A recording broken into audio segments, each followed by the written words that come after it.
right, so Mr. Steve King, welcome to the Coalcast. You're in your shop, I presume? Yeah, I'm in my shop. My blacksmith shop is this way, and I built this a couple years ago, so it's kind of a machine shop, and this is my little corner. Got my grandpa's rocking chair and my Love bookshelf, so this is a pretty good place to relax. That's awesome. Well, Steve, I am supremely curious about how you got into blacksmithing, how this all got started. Because, I mean, I have only known you for a few years, and in that time, you've been a very competent teacher, instructor, which tells me that you've got a long lineage of experience in blacksmithing, but perhaps even in some other things. So can you just begin by telling me a little bit about how you got into this and every single detail from the very beginning? Yes, I got into this from an interest in historical reenacting.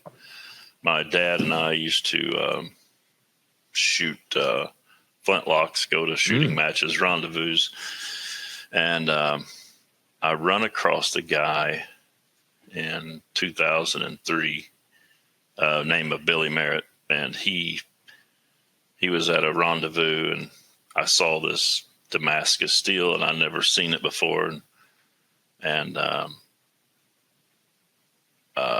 I got with him. It was actually a knife maker out of Illinois that had a piece of his steel he'd made a knife out of. But anyway, Billy and I, we didn't hit it off at first, but I was interested in making knives, and so I went over after talking to him, forever, and I said, "Hey, is there any chance I could come and learn from you?" Because he was 17 miles from me. Yo, wow, okay. And he said, "No, I'm not interested in that." And I was like, "Oh, wow."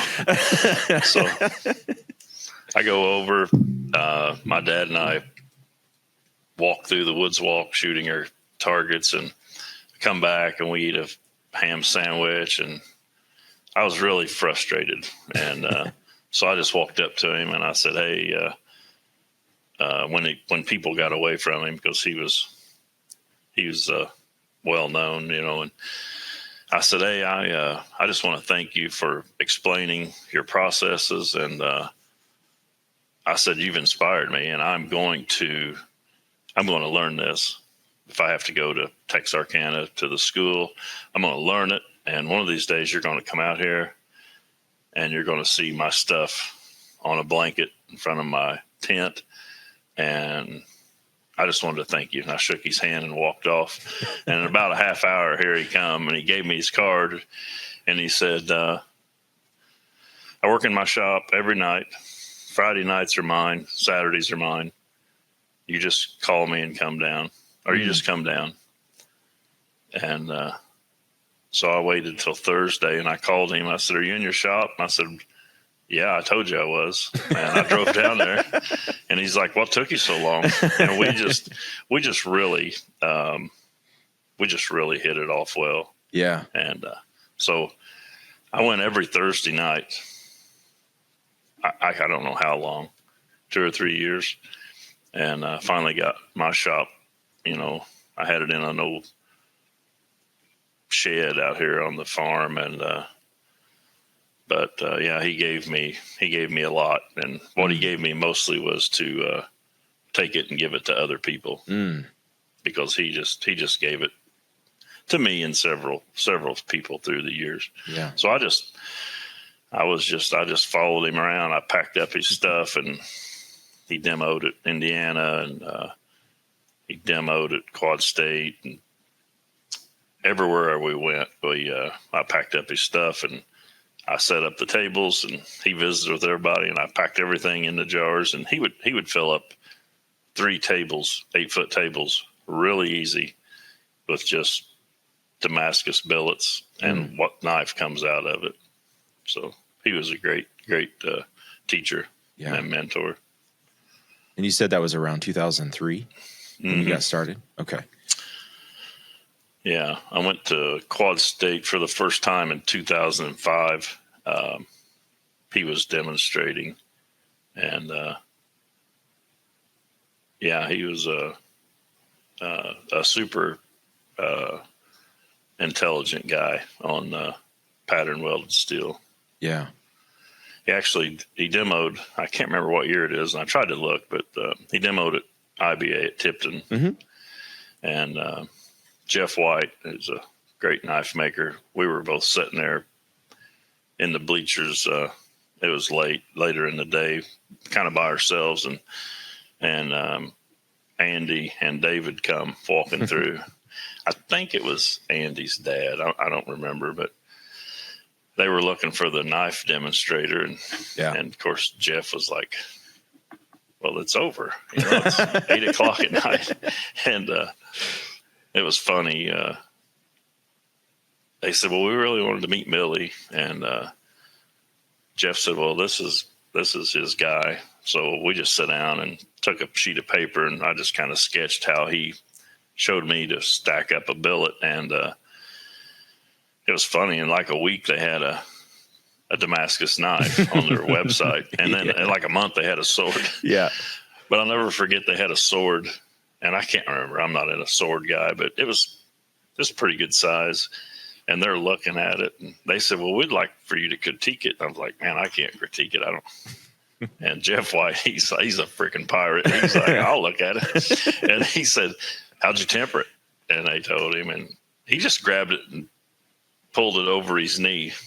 Oh my gosh. And bent it a little bit. Yeah. And he goes, "You tempered it too soft." Just handed it back to him. I wanted to crawl in a hole. These two kids were like, yeah. But it was fun. Wow. That's awesome. Yeah. Yeah. So I worked with Billy for ever and ever. Yeah. And I've got to take classes. I spent 7 days in Mississippi with Lyle Wynn and his family, and that was a huge game changer in everything. Mm. Lyle showed me how to forge, and I took that process to the power hammer, to my press, and it just opened up a whole realm of things that I just would have never dreamed, Yeah.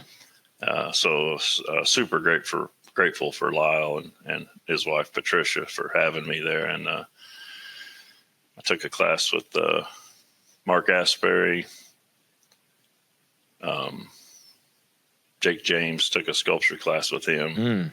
That was really, really, it was stressful because I can't draw anything.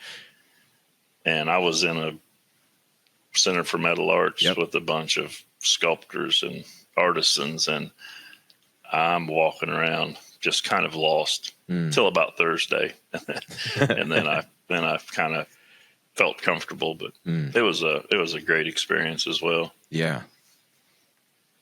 I really push for people to take classes. Yeah.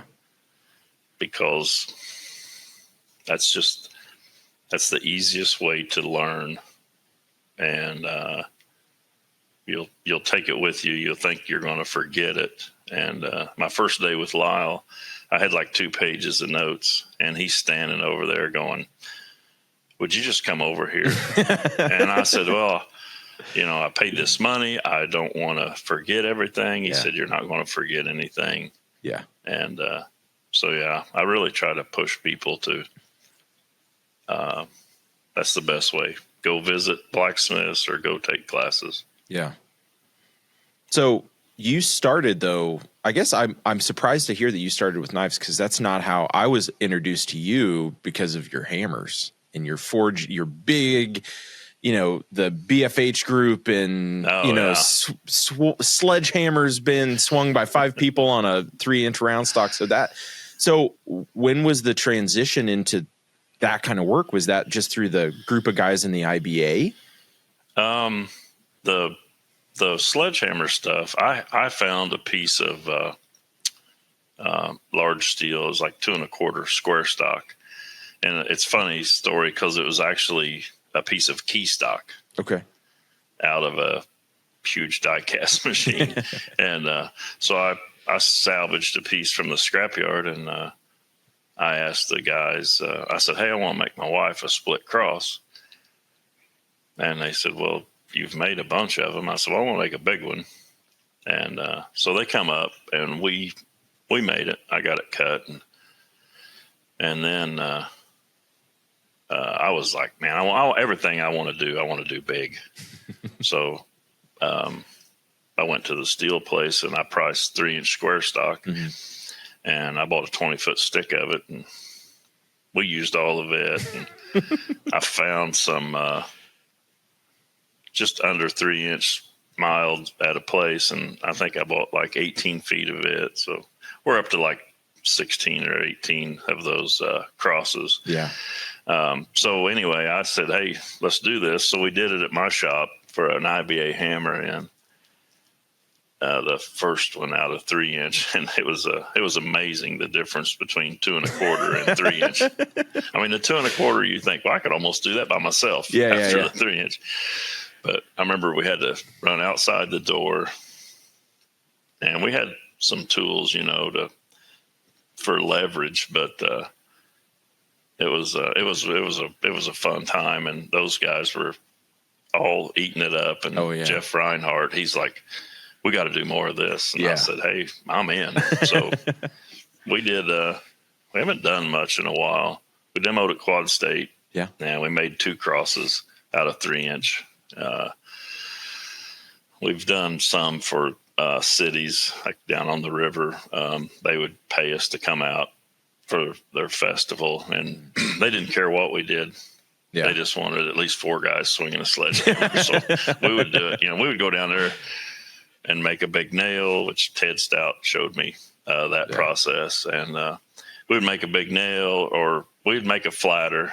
Yeah. And they loved whatever we was doing, Yeah. So that's been a lot of fun. Well, the drama of a group of guys swinging sledgehammers together is pretty irreplaceable. Like it draws a crowd wherever you go. Oh yeah. I mean, it's just, and for the people in it, it's a blast. I mean, they're just be accurate. You know what I mean? Like, and you're all walking around, and I think that's one of my favorite things to do personally. Well, the fun stuff is, we got to where we were working together so much. Yeah.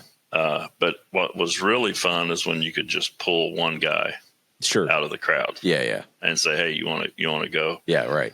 And they're like, what? And I remember when we was up at the, Andy's, your hammer in there. Yeah. I said, I was telling you, I said, we're going to make a nail or something, but we're just going to start pulling people out of the crowd and replacing us. Yeah. And I can't remember the guy's name, and I hate that, but I'm getting old. But he's sitting there, and his eyes are like this. Yeah, yeah. And I remember he was from Connecticut, I think, up east somewhere. And I said, are you in? He goes, absolutely. and he had a ball. Oh, yeah. Yeah. So it was a totally ball. Oh, yeah. Yeah. It's just a really good camaraderie there, you know? Absolutely. Well, and it's simple enough to bring someone in like that, where you can just bring them in and still have a fantastic time and a good result at the end. Oh, yeah. But no, that's fantastic. You guys have been such fun to have come to the hammer-ins and the events and come and do classes with, because there's not a better way to kind of sum up the metalworking community as a team strike on hot steel. That kind of shows the whole community basis in one act, because you need each other and you're communicating, and you have to have an understanding of the material, and you have to act quickly. It kind of just sums up the whole forging game, getting a team of strikers together and it doesn't even matter if you're making a hammer and you just team striking on, doing the top tool work, or if you're, setting down huge stock to upset into a plate for the top of your nail, whatever it is, all of it it's a simple act, but you have to do it in community together to be really effective. And I just think that's a beautiful, beautiful way to achieve that. And I love being able to have you guys out, and hopefully we can have you out more and more and more and more to do that kind of work, because I just think it allows people to come in even at a low skill level, but do really cool work immediately. You know, as long the worst team strike event that I was ever a part of was at Dave's Hammer In, oh golly, like 2015, 2014, I don't know, 2013 maybe. And we had five guys sledgehammering. We were upsetting the face of this, I think we were making a steak anvil. And we were all, you know, in unison swinging. And I had a 15-pound sledgehammer. Oh, wow. And we were all hitting this stock, right? Everybody's got 10, 12-pound hammers we're hitting. And I rear back and swing, and someone took a picture, and the 15-pound sledgehammer sheared off the handle and is flying directly. And someone got a picture, man. That sucker's flying right at the crotch of Robert Burns. And Robert's a pretty stout guy. You know, he's been a power lifter and stuff. And that hammer flowed down and just hit him about 1 inch away from his crotch, smacked him. And he was just like, oh, just kind of stood there. And we're all waiting, you know. He's good. He's fine. Had a nice hammer-sized bruise on his inner thigh. But, man, it's funny. You can see, you'll get to, especially when you pull people in. Oh yeah. And they'll say, "Hey, I got my sledgehammer." And we're over there like we're looking over the sledgehammer. And I saw one, and it was a beautiful hammer. Yeah. But I could tell the handle was kind of mortised in, you know, it wasn't. And I was like, man, I don't know. And then I saw him check it, you know, once after a heat, and I told somebody that was right across from him, I said, "Hey, kind of watch that hammer." And it was, luckily it was going up. Mm-hmm. It flew off, and everybody's ducking, you know, and it lands behind us. But it's a lot of fun. It is a lot of fun. And it really is good. You know, you don't have to ever swing a sledgehammer to do it and accomplish something. Right. Right. And I'll try to tell people that doesn't have a power hammer or a press. Yeah. You know, you can get your 10-year-old daughter to come out here, you know, or your wife or your husband. Yeah. And just help a little bit on the anvil. Yeah. To make it not so daunting. Yeah. Yeah. Well, because I think forging big stock with it is daunting. A hand hammer is it's not fun. No. Well, I remember in my first shop, I built this little shop. I mean, it was little. I mean, it was like 5 by 5. But I built it, and my time to punch an eye by myself on a hammer took me about 2 hours in a coal forge to work through, you know, maybe 2.5 inch stock, 2 hours to be some of the way drifted. And I remember when Andy built the first press and I went over to his shop and we were working, it was like nothing I had ever seen before. You know, you just, and I mean, something that when you're looking at 2 inch round and all you've got is your own arm, you have to take little bits and bites at it to shape it. And I think that's really cool.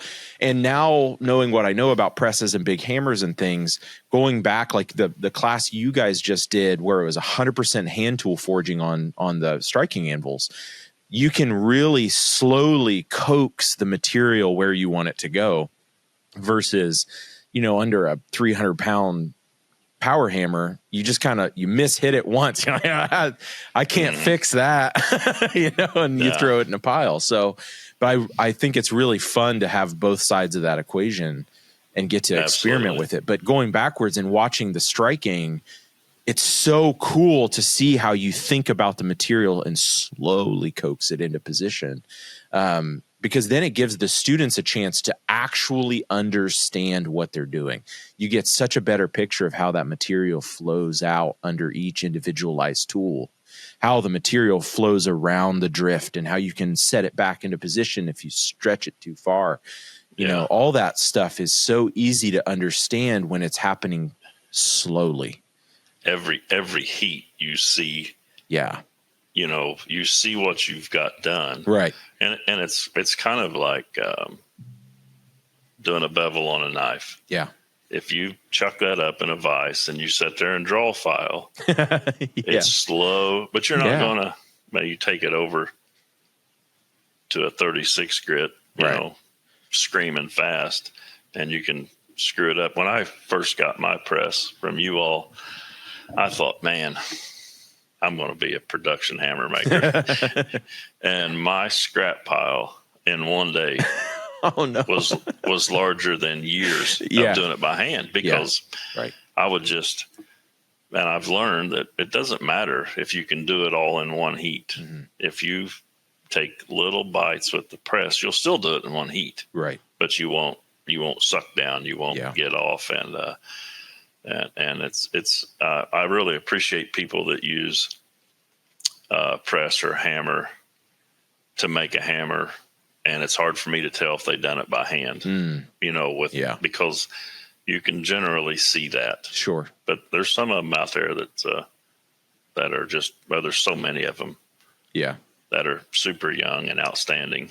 So I still love making hammers, but I still make them on my press some, but I love it if someone comes by and wants to swing a sledgehammer, you know. Yeah.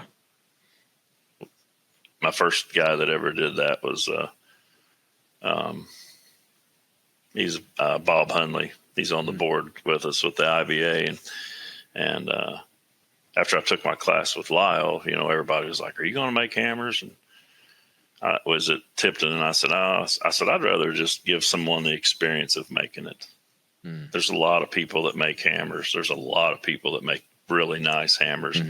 I said, I would rather give someone that experience of spending half or 3/4 of a day making a hammer. Yeah.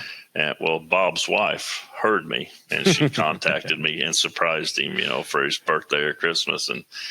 And it was cool. You know, he shows up, and he's a big burly guy. And I said, "What do you do for a living?" He said, "I'm a circuit court judge." I was like, "Oh, that's cool." You swing a gavel. Yeah. And you know what? We made a beautiful hammer. Yeah.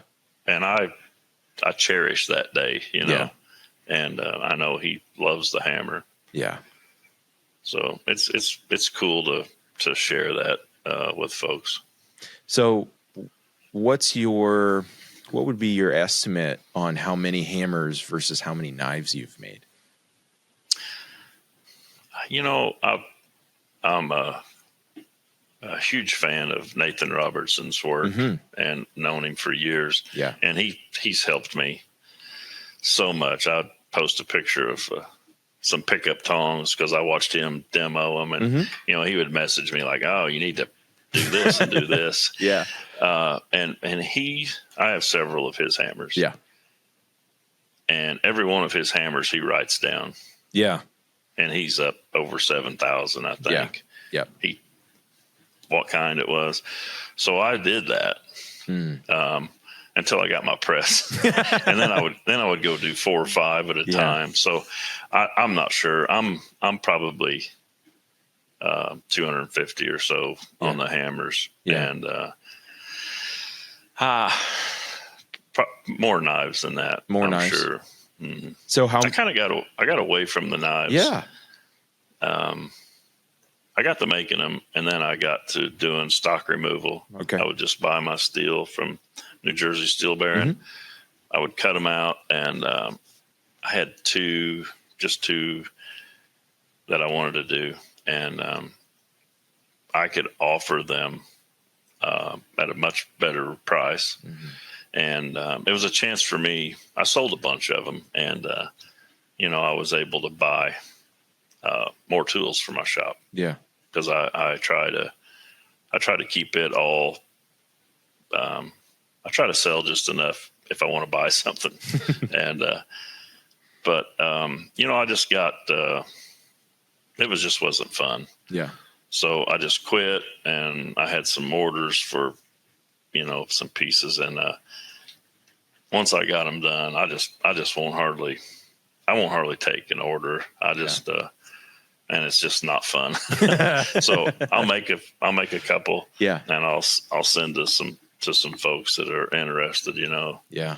And I got a couple guys that anytime I post a picture, they're like, "Is that available?" And so I got a couple of guys that's bought a lot of stuff. Yeah. And it doesn't matter if it's a knife or a tomahawk or a 6-pound hammer. Yeah. But yeah, they're King fans. Well, they're just friends, and yeah, they enjoy, handmade. Yeah. Right. And and I get disappointed when people don't appreciate that, when they're like, "Well, why would you want that much money?" And I told one guy, I said, "Well, just come over Saturday, yeah, and I'll forge a billet, mm-hmm. and you can just watch me, and I'll work on your knife." And by like 1:30 in the afternoon, he's sitting there thinking he would have it done, I would be done. And he said, "Oh, you know what? You just let me know when it's done, and I'll come and pay." But it's nice when there's folks that appreciate what it is. Yeah. Whether it's a knife or a hammer or a punch or, whatever. Yeah. Coffee scoop. Yeah. Well, your coffee scoops are big right now. Thanks to Derek Melton. Yeah. We made some, I can't remember, 2 or 3 years ago. A good friend of mine, he comes over about every Friday, Darren Bender, Beauregard, and we did a program through Indiana University called Traditional Arts Indiana, and it was kind of like an apprenticeship thing, and we went through 9 months, I think, and there was other artisans. There was a fiddle maker. There was a traditional fishing net. Oh, wow. Tying. Yeah. Out of Evansville. It was like generations of, there was bowl carvers. One guy was teaching a young lady to play Irish tunes on a banjo. It was all as a fiddle maker. I mentioned that, but anyway, there's all these people, and we would. It was during COVID, so we would do Zoom meetings. Yeah, and they would be saying, "Well, this is what we worked on." And they'd say, "Okay, Steve, Darren, you want to show us?" And we'd have a table. we'd have a table piled with tools. Yeah. And I went back and watched it, and I was like, "We got to cut back." I said, "We look like overachievers," but we would just have so much fun, Yeah. And we're still continuing it. But so they asked us to make something for everybody in the program. Yeah. And we had made some coffee scoops, and so we made I don't know, like 15 of them for everyone. Yeah. And then after meeting Derek and using his tooling, it's just they're fun, and it's something that's pretty easy for people. We did a class at SOFA a few weeks ago where we made this swage. Mm-hmm. Everyone got to work forging their swage, and then they made 2 scoops, and we did 2 one-day classes. They were full, and everybody left, and because it wasn't hard. Yeah, right. You could take an absolute beginner, and they all made just beautiful things. Yeah. Yeah. I had one guy that was a watchmaker. That was pretty interesting, First time he had forged, and really good with a file. His was beautiful. I bet. We had that's been 6 or 7 years ago. We had a guy contact us from the UK, and he's a watchmaker, and he wanted a small press to forge Damascus, and then he would slice the billets super thin and make the faces of his watches out of the Damascus. Wow. And so we worked with him on some die sets and, different things, because he needed squaring dies and all kinds, because he was doing mosaic, but he needed to be able to really control the pattern. And so then he would slice the ends of his billets. I mean, just paper thin, because he's just inlaying, or I don't know what all the verbiage would be. Yeah. But the back, you don't want a 3-pound watch. Some people do. That's I guess. Mine. Yeah. But no, it's just fascinating. I'm so enthralled that we get to engage with all these different kinds of makers within the community. I mean, net tires. I mean, talk about an obscure need, but something that absolutely we need to know how to make fish nets and every variety thereof. But, I think with the coffee scoops and some of the, we're looking at for Maker Camp this year, coming up with a project that we can, last year when we went to Maker Camp, the project was a plasma cut pair of tongs, and then they would bring them to our booth and we would teach them how to punch the eye, draw the rein, rivet them together, shape the bit. And I don't know why we thought we could do that in a few minutes. That's a lot. But it turned out to be, is about an hour per person. And we had 36 people in line. And my wife went with us, and Evan and I and our friend Brett Onick, who I'm sure, we were all just running. And my wife came up and touched my shoulder, and she's like, "Hey, honey, this isn't going to work." She's like, "You've done 6 people, and there's 36 more people in line, and it's 6:00, and we've been here since 10, and it's just like, oh, right. Okay. So we started taking names down. But so this year we're hoping to do a project that we can just bring a bunch of 12 tons to and have a bunch of people do a simple operation. And then I think the coffee scoop might be a great option for that, because we could, use some of Derek's tooling, make the sway, have the swage ready. They, cup the spoon, and then they can rivet it together by hand in the New England Blacksmith setup right next to us. They've got anvils and forges and all that. So they get a little bit of press forging, a little bit of, riveting the piece together, and they're done. And that sounds like a way smarter project for us to try. I think that would be a really good project. Yeah. And it's one anyone can come up and do. Right. Yeah. The tongs were hard, man. We were punching in the press, drawing the reins on the power hammer, setting the rivet under the press, or by hand, depending on who was busy on what.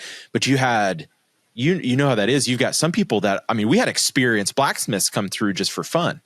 Then we had people that had never picked up a hammer before. 9-year-old little girl would come up and be like, "I want to make tongs." It's like, awesome. We'll do it together. And that was super fun. But we were all very tired. I do that if I plan if we do a class like at SOFA, we've done several, and I'll practice. Yeah. I'll practice. Yeah. And then when I get over there, I realize there's folks that's never forged. Right. There's folks that's never put a 3/4 rivet in a 3/4 square stock. Right. And I forget that I spent weeks, practicing. Yeah. And then of course I plan that schedule off. Everyone's going to punch this in one heat, drift it in the next heat. Yeah. And I spend the weekend thinking, man, I just bit off more than we can chew. So. Right. Yeah. But the scoops was a really good one and we used 1/4 by 3/4, and I meant to have him get 3/16 by 3/4, and then when we used 1/8 inch by half. Yeah. And the 1/8 inch by half is, a little tricky, right? Because it's so thin, but it's also, you can forge a little bit on it, or you can not, and it still makes a nice handle. Yeah. But it was cool. We had, there was so many people that just come up with, one lady, I was looking at her scoop and I'm going, "How did you texture this?" And she said, "Well, I textured it before I shaped it. She goes, I heard you say that a while ago. And I said, yeah, but I'd never seen that. It looked like a flower, you know? Yeah. And I was inspired by watching, you know, there's a million ways you can do it, Right. and they're all going to look great. Yeah. Every one of them's going to look great. Yeah. So it was fun. That's awesome. But Derek Melton helped me with the, I choose not to cut my scoops out. You know, I buy them or he buys them, send cut send. And, and the best thing I ever did was I ordered copper rivets. Yeah. Because I was using brass rod from my knife pin stock. Yeah. And trying to make a rivet out of that it was like, oh my gosh, this is not the juice is not worth the squeeze at all. Yeah. But he's a big inspiration. Oh yeah. And I love his swage block and same. And I made I don't know how many ball fullers. Yeah. For this class. Yeah. From 1 inch to 2 1/4. And I made them all on my 16-ton press and Derek's swage block. I put it in there and I'd cut a piece of 4140 and I'd upset it. Yep. And I was like, holy smokes. We made all of these tools on this little bitty block. Yeah. Right. And then we just made, 2 days, we made 16 more swage blocks for people from those tools. So that tools to make tools goes on forever. That's awesome. I love that. Yeah. So, I mean, Steve, what has held your interest all this time? You got started with knives, you got into hammers, you got into tools. What do you find exciting about the craft? I think it's one of those things where you're never really gonna be great at it, in my opinion, because me, I'm all over the place. I mean, Darren and I have got a sign Dave Kunkler made for us, and it's a squirrel with a circle and a slash to it because we go off chasing squirrels. But I like all of it. Yeah. Darren and I are working on a sculpture, and he is art. And I hang out. I want to hang out with him because I'm hoping it'll rub off on me. It has not so far, but I love all of it. We have open forge on Thursday nights. Last night there was 6 folks joined, Maddie and I, my daughter, and 2 guys were here last week, first time they'd ever forged, and they brought a friend with them up towards Bloomington, and I don't know. It's just I like hanging out with people, all kinds of people, making cool things. Yeah, and it doesn't matter. And I have a good group of friends. Michael Mills, aka Redbeard, he's here about every Thursday, and he will, as soon as he sees a beginner, he's right over there. And those guys worked on, whatever they wanted to work. We started with tapers and they're making a wall hook with a punched hole in it. And it's a blast, you know. Yeah. So I don't know. I like making whatever with whoever. We got a young guy local, and he's a sophomore at Purdue, and he comes up and he's into knives, and these young guys will come and say, I want to try a canister. And I was like, well, I've never done that. So we'll try it. Or I want to try a feather. I've never done that. And so I'll make a piece for the press, to work. And the guy come last night and he 3D printed an anvil. And I'm going, what are you doing? And he brought it to me months ago. And he said, I want to put it in a can. And I was like, well, you can't put that plastic thing in a can. He goes, well, sure I can. So I researched and I told him. So last night we tried it. Yeah. And we got to refine it. you could see the anvil in the end of the bar. Yeah. But it's fun because, I'll show somebody how to make something, make a knife, and then they'll come back and they'll want to try things that I've never tried in the 20 plus years. And I'm like, well, let's try it. Yeah. And it's inspiring for me because I'm like, holy cow. I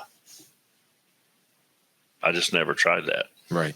But I don't think I'll ever run out of things to try.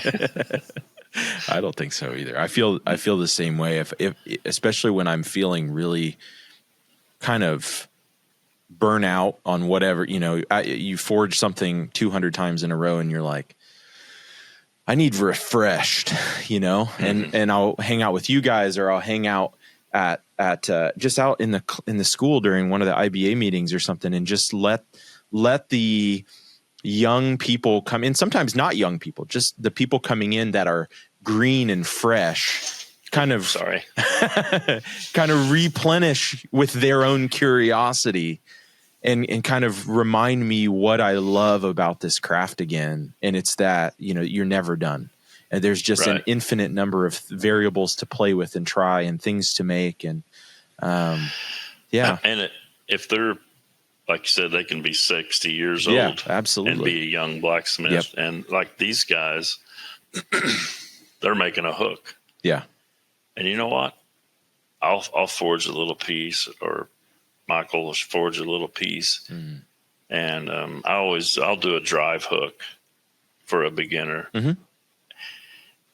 And I remember one guy, we did one, and I said, what are we going to do now? And I said, let's make another one, but put a different type of scroll on it. And he goes, really? I'd like to do something else. And I thought, I couldn't tell you how many of those I forged. Yeah. And I love forging every one because I'll try to, I think I heard Derek say that. Someone asked him if he gets burnt out making steak flippers. And he said, not really, because, he can see each one. He's getting a little better or doing something, tweaking. Yeah. And I'm that way with a simple drive hook or S hook. Yeah. It's like, let's see how nice we can make it, Yeah. I used to be big on how many heats can we do this in. Yeah. And then I got to meet and watch Lynn Ray. And you talk about a guy that can forge. He takes this much steel and forges his X-ray knife. And he doesn't worry about how many heats. He heats it where he needs it, and he works and he planishes. And if you watch him forge one of his knives, and when he gets done, you could heat treat it and take it to a stone to sharpen it. And to watch someone slow down, take your time, and make it nice. Yeah.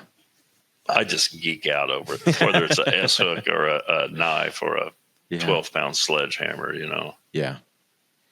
I like all of it. Yeah. Yeah.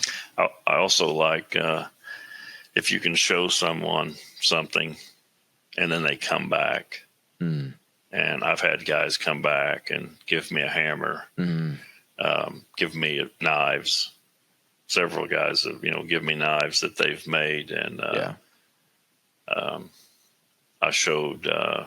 worked with, oh my gosh, this is embarrassing. Corbin. Yeah. Corbin come way down here. Oh, yeah. An hour from me. Yeah. And demoed one day. And I went down and he demoed a couple days. I went down and hung out with him on a Sunday. And we made scoops and we made a pair of tongs. And I made half and he made half. And when we was up at the coal school doing the hammers, he come in Saturday and gave me a pair of tongs that he had forged out of titanium. Yeah. And I was like, holy smokes, that's awesome. Of course, he hangs out with Kurt Fehrenbach. What a better place, But it was cool. So I got a pair of his tongs. I got a pair of Noah Hickman's tongs and an iron in the hat. So it's awesome. And I love watching those guys we were at Rob's, and Zach Rapatoni was doing a great demo on slitting and drifting, and right in front of the anvil is Noah and Corbin. Yeah. And they're it's really cool to see that. Yeah. And try to be a part of it, Absolutely. Well, I mean, they're bringing their friends in, and they're helping to expose, that whole group of people that they're around consistently to. I remember when I started blacksmithing, I was really young, and I had so many people kind of come up around me and help support me and guide me into the craft. And, that's what's been a huge component of my success, is just the number of people that poured into me because I was interested. And, I was a very funny looking teenager for a few years, and props to my grandparents for never being too freaked out by it. 'Cause my grandpa would take me to all the tractor and threshing shows to set up and demo. And, that was really where I met so many of the people that helped me along the way and informed me. I remember I was at, where was I? West Liberty, Ohio. There's a really wonderful tractor show that we would always go set up at. And my grandpa had steam engines and little things like that we would work on, and then he would take, and I set up, it was blacksmithing, and I had a guy come up to me and ask me to make him an adjustable pot hook. So a pot hook with a 2-piece that slides up through. And I was probably, 13. I was like, yeah, I can do that. Absolutely. And so no problem. He came back like 12 hours later. And I was, sunburned. I've been outside forging on a coal forge, just out in the open all day. And I made the most useless adjustable pot. You could adjust it like half an inch. I didn't know what I was doing, but he was thrilled. And I forget the name of the guy. He was a real big guy, and he sold anvils, and he always had a cigar in his mouth. I think his name was Fred, but I can't remember. But he was always driving around on his golf cart, and he came up there and was looking at it, and he's like, why'd you do it that way? I was like, I don't know. He's like, all right. And he drove off, and, he came back like an hour later with one, and he was like, here's how you should do it.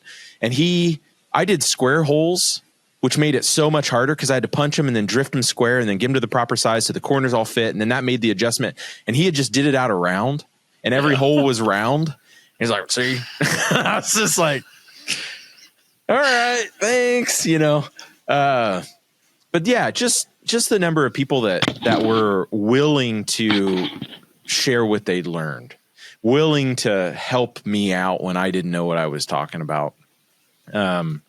Sell me tools at steep discounts. I bought a 200-pound Wilkinson for $26, and because that's what I had in my pocket. Right. And it's just like, man, that's the community. That's a community I want to be a part of. And I can't thank you guys enough for being so generous with your time and attention and your willingness to come and share what you know and invite people in and give them a chance. Well, there's been so many. Yeah.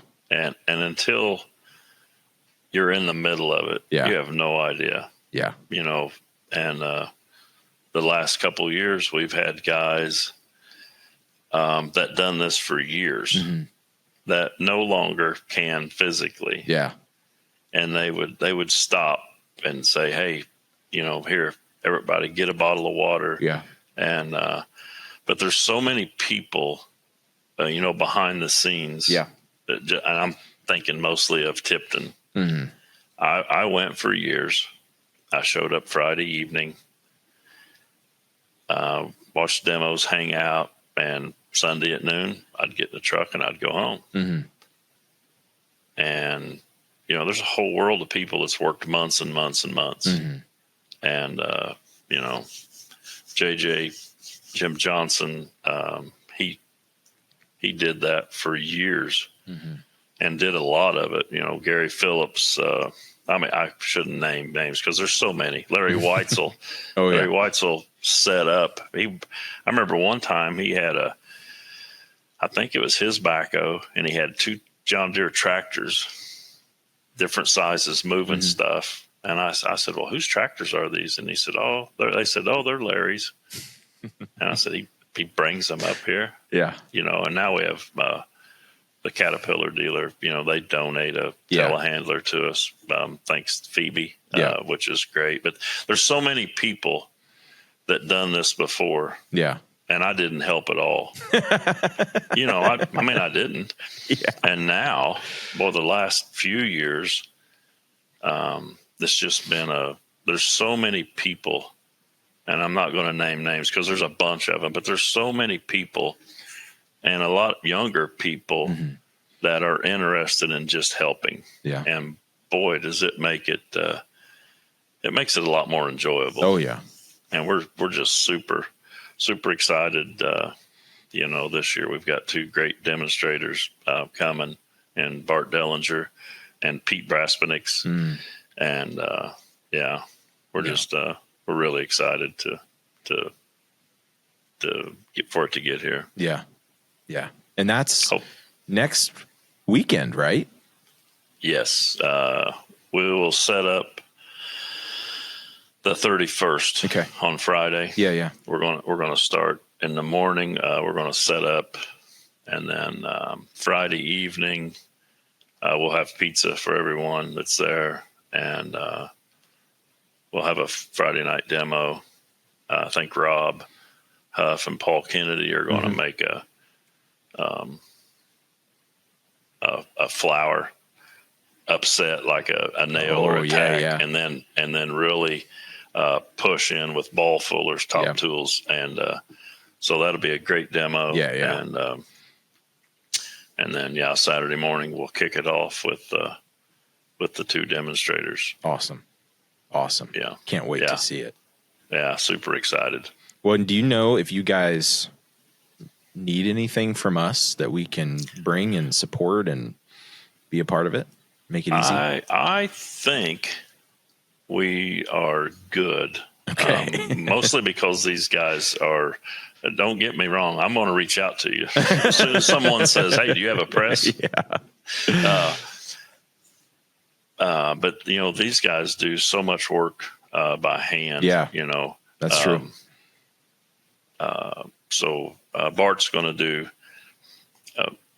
a punched axe tomahawk. I'm not sure which, but he's going to go through the whole thing. Handle. Yeah. He makes all of his handles, and there's no telling what Pete's going to do. But everybody will be sitting. Waiting to see it. But yeah, it's going to be an awesome time. Oh yeah, I'm really looking forward to that. All right, we'll have a beginners area with probably, I don't remember. I think we have 6 forges and anvils set up in another area. So got some hopefully some vendors show up for tailgating. I know Blue Moon Press is going to be there. Habana's coming. Yep, going to set a table up. We have a really good iron in the hat and auction, and that's always well received. So hopefully there'll be a lot of folks come and enjoy it with us. Evan, is there anything that you wanted us to talk about before we wrap this bad boy up? How can we get tickets to go to Tipton? So you can look on the website. We have the registration, and I'm not sure how late you can send those, to get them to the treasure. So I would say if you haven't got them now, you can send it in because it's a little bit of a discount. But if you send it in, take a picture of it. So when you get there, we can say, or you can just show up the day of Friday afternoon or Saturday or Sunday. And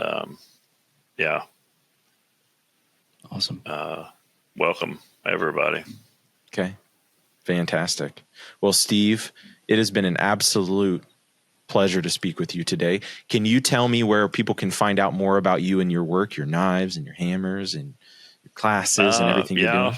I am on Instagram, King Knives, and on Facebook, and that's pretty much it. Okay. King Knives. He's going to pull this up here so we can post it. It's knives, it's kids, it's fruit trees. I spent this morning walking around orchard out here and checking on my fruit. How many trees? Coffee. How many trees do you have? I couldn't tell you. My neighbor, Phil Miniger, he bought a log house that we built. My wife and I will be married 34 years next month. Oh, wow. That's awesome. And we built a log house. And I remember the day we got married, I poured the basement floor. And my dad was questioning, he said, are you sure you want to do this? And I said, we're going to have the floor ready. I've got people coming to help me. And I'm sure we can have it knocked out by 5 o'clock. but anyway, we lived there 10 years or so, and we sold it to a couple, and they're wonderful folks. And Phil passed away a year ago in April. But his hobby, besides helping people, he worked with Habitat for years, but he loves fruit trees, and he would come over and he would plant some along his driveway, and he would ask me, and I said, as long as you weed eat around them, I don't care. So he's actually, from his driveway back to the front of my shop, there's several apples, like 3 variety of apples. And I don't know, there's probably a dozen or so trees out there, but they have 2 different kinds of peaches and plums and pear and Asian pear. And the mulberries are starting to ripe, and the pawpaws we both planted pawpaw trees out there. So what's your go-to with the pawpaws? Do you just eat them? We've got about 5 pawpaw trees, and I have no idea what to do with them. So I would eat one. and I couldn't get my family to eat them, and my wife likes smoothies, and I would say, just put this in there. But I would eat one, and Phil would eat one, and then he would take the rest of them up to a local market and just give them to him. You can sell them or you can give them away. Yeah. But I've kind of grown to where I'll eat a few, but they're so rich, and it's kind of hard to. I wanted to try wine, and I've tried that a couple times, and no luck. I just tried some that other folks have made, and I think you just need to eat them. The worst thing is we'll have some that look like baked potatoes, that's that kind of potato. Yeah. And I don't know if there's a guy south of us that raises persimmons and pawpaws and different trees, but eat them when they get ripe. And have you ever? I just planted like 3 more. Have you ever heard the story of Lewis and Clark with the pawpaw trees? So supposedly they were in the Midwest, and they came through a grove of pawpaws right as their supplies totally ran out. They had no food left, and that week, because you know how fickle the pawpaw ripeness. I mean, it's like they're ripe. Never mind. Oh, yeah, they're gone. That week just happened to be the week that grove of pawpaws were all ripe. And so they went through and completely sustained their crew for that week while they figured out what they were going to do next on pawpaws. Wow. Kind of a fun little story. I don't remember exactly if it was in Indiana. It might have been actually between Indiana and Ohio. But kind of a fun little story.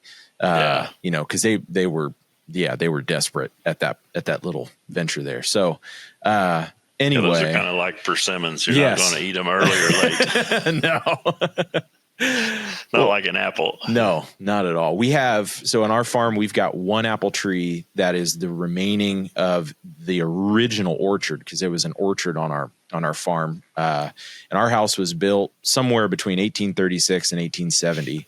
And it's the tree's huge, big around apple tree, still bears fruit. It's a paradise. So they're not sweet or taste very good, but we have a lot of them though. and my pigs love them. So I put the kids up in the buck of the tractor so they can get up and, pick the cute ones we can't get to otherwise. But it's kind of a fun way. We've been planting pears, apples, plums, plums, and just trying to figure out what to do with all this space. But I've got a couple plum, and we got an Asian pear. Yeah, that Phil had planted. Yeah. And last year, after he passed, was the first time it had fruit on it. It had one. Yeah, so, it just had one. My wife, Sean, and I, we went down to Mary's, and I said, "Here, this is the first Asian pear out of my orchard from Phil." And I said, "Get a knife, and we'll cut it up and we'll eat it." Yeah. So the three of us ate it, and this year it's hanging full. Yeah. Darren Bender Beauregard, him and his wife, they're fruit and nut tree. Darren does a ton of grafting and raising different kinds of trees. Yeah. If you have a tree that was grandpa's, you and you want everybody in the family to have one, that's awesome. It's pretty interesting. Yeah. I didn't realize how prolific the grafting potential is, because there's like a college, I think it's in Connecticut, and they planted a tree and then grafted in every variety of fruit into a single base stock. And so the tree is flowering in every season, a different area of the tree. Ones. Right. Oh yeah. Super cool. That's cool. Yeah. Yeah. I've seen peaches, that would have different, varieties, early peaches and later peaches. Yeah. Yeah. Well, it's fruit tree talk. Steve, I'm going to not take any more of your time. Thank you so much for sharing with us. And as always, it's an absolute pleasure to speak with you, sir. Yeah. Thanks for having us. Thanks for your support for all of us. Oh, it'll be unending. I appreciate it. All right, sir. Hey, you bet. Take care, sir. Bye.